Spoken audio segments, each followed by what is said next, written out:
One last adventure, Griff. Been nice knowing you, Simmons. Yeah. I woke up today completely unaware Red vs. Blue Restoration was going to come out. And I generally don't do videos like this, but I wanted to do a review of this movie, you can call it that. Also kind of like a recap, and there will be spoilers in this. Alright, not very many people are talking about the movie today. I'm kind of surprised because of how popular Red vs. Blue has been around. The show is also geared towards older teens and adults, so if you're a little kid or probably any younger than 15 or 16, I would not recommend watching this. There is a lot of language and stuff like that in it. Alright, so in order to understand it, you of course have to watch the first 13 seasons of Red vs. Blue, and probably some of their mini-series too. But, yeah, I thoroughly enjoyed this movie. It was probably my favorite movie of the year so far, but then again, there's Dune Part 2. I'll have to decide on that later, which one I like better. So the movie opens up. It's been months after the events of season 13, where the Reds and Blues were about to fight their way out of Charon's ship. Staff of Charon, that's the name of the ship. Okay, doesn't really matter. But anyway, it starts a few months after that, and at this convention, which was probably my least favorite part of the movie. But then it's attacked by the Meta, of all people, from the seasons 6 through 10, I believe, what he was in. And we find out later on through the movie that this is actually Tucker, who is still wearing the Meta's armor from the end of season 13. And the AIs have taken over his mind, basically. I won't get into all the details. He's basically looking for the Reds and Blues because he thinks they have Epsilon's memory fragment, so he can complete a lesser version of the Alpha, just like he was in the older seasons. But what we see is the Reds and Blues are in some undisclosed location with their own bases again. We've got Sarge, Simmons, Griff on Red team.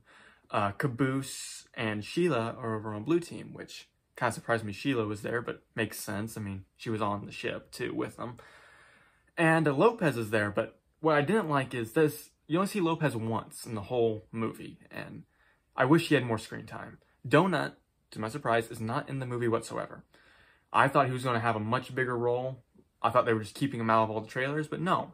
Apparently he's been promoted to some admiral position on the planet Chorus.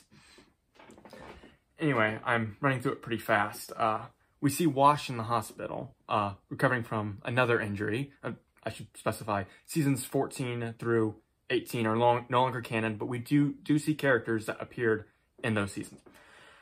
Alright, Wash has an injury, not related to anything with the neck like in season 15. But we find out Doc saved him during the Battle of Chorus. And Doc is here at the hospital with them, and he's with them through the whole movie. Wash is kind of a little loopy in this. And big spoiler, so if you don't want probably the biggest spoiler of the whole movie, don't continue watching. I'll give you about 30 seconds. Doc is dead. Doc died, apparently saving Wash, and he's just a hallucination in Wash's mind because he can't let go. And that was really well done. You can't really tell on the first watch that he's not really alive until they tell you he's not. And, well, as for some other characters, Carolina appears at the very end of the movie. There's another character that appears with her that I will save for a little bit later. Honestly, the storytelling was really good. Sarge was the best character. Sarge and Caboose have always been my favorites, but they killed it with Sarge in this movie. And he had the exact ending I wanted him to have. Again, big spoilers. Sarge saves Caboose from Tucker / the Meta and is killed by the Meta. And in his final scene, he kind of makes good with the Blues, in a sense, with Caboose. He passes his shotgun down to Simmons and makes him the new leader of Red Team. And he parts with Griff, and they actually have a really nice scene there. Kind contrary to, you know, everything they've ever done before, but it made sense. Yeah, that scene was probably my favorite scene in the whole show, was Sarge's death, because it was so well done. The writing was perfect. I do only have like one complaint with this movie, but I will also get to that at the very end. So the movie closes with this big battle on Blood Gulch. They all finally end up back there. The last time we saw any of them there was in season 6 at the very beginning, where we see Sister and Lopez and Sarge and Wash, who are all there. So they end up coming back. It is, at this time, it is only Simmons, Griff, Caboose, and Griff and Simmons have this great scene where they're all sitting around a campfire going over the events of the previous seasons.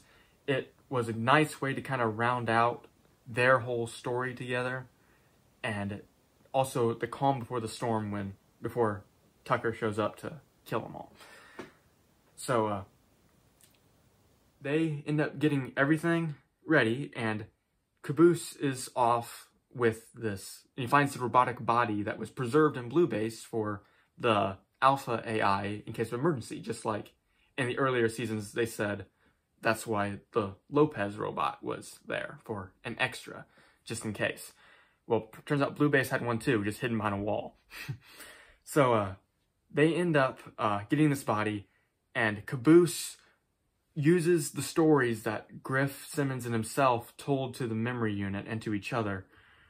He saves them into this memory unit and brings the body to life. And it doesn't reveal who it is yet, but you're meant to think that it's going to be Church. And I could see this part coming. I know a lot of people probably won't, just because of how well it was done. But Griff and Simmons are getting whooped by the Meta. And Wash and Doc, well, the illusion of Doc, show up to fight alongside them. And Wash ends up signaling Carolina, who comes back through a drop pod and helps fight. But they actually bring back, and again, big spoilers, they bring back Tex. And same actress too. I was very surprised at that, because in season 13, I think it was, there was a brief showing of her character, and it was played by a completely different actress. But they all fight the Meta together, and Tex ends up defeating him and getting Tucker back his mind. And Tex is also taken out, and you see a final goodbye with her and Church inside the memory unit, which call back to season 9. But yeah, this had a great rounded ending. Wash finally addressed all the issues with his head involving Doc and some past trauma. And Caboose was able to finally let go of the fact that his friend was dead, and move on and get some feeling of resolution. And Griff and Simmons, Griff was discharged by Simmons and got to go back home and finally gets to do nothing, just like he always wanted. And Simmons is going to be the new leader of Red Team. Now, all in all, this is an amazing movie. If you have seen the other seasons, I strongly suggest checking it out. There are references to the other seasons they made that people did not like.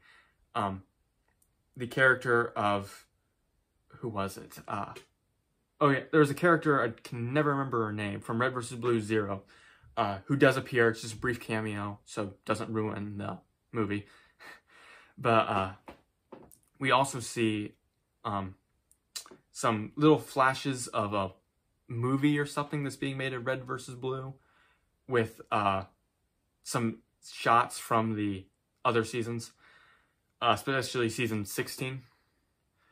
And they don't really go into a whole lot of detail about it. It's just kind of like a throwaway joke. But yeah, I would probably rate this movie 9 out of 10. again, I don't normally do movie reviews, and I don't know if I'll ever do one again. I really stick to just making movies. But all in all, I was very pleasantly surprised.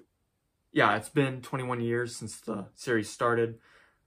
It was a great way to finish it out. Props to them, they did amazing.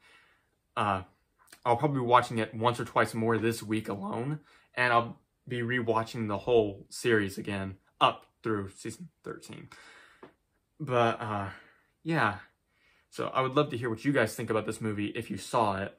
And if you haven't seen it, check it out. Again, I would recommend this for probably 17-year-olds and up. I would not recommend it for people lower just because of the demographic it's geared towards. So yeah, just let me know what you think about this movie. And as for an update for my own personal movie, The Black Fist Part 1, that is still in the works. It should be finishing filming up this month if everything goes according to plan. We still need plenty of scenes filmed with certain actors, so if they're watching this, please get with me on that. But all in all, I just wanted to make this brief video because I was absolutely blown away by how good this was. And it deserves so much praise. It did a perfect job at rounding out a 21-year saga, and no character was disrespected. Every character was done so perfectly. There was even a cameo of a very minor character from seasons 9 and 10, which I was very pleasantly surprised to see. I won't get into who that is. You have to watch that for yourself. Again, probably my favorite movie of the year. Again, there's Dune Part 2. I can't really compare the two. They're too different. But yeah, they're very close. I can't tell which one I like better. It's a shame that their company's being shut down, but if this is how they went out, then it went out with a bang. Just like Sarge.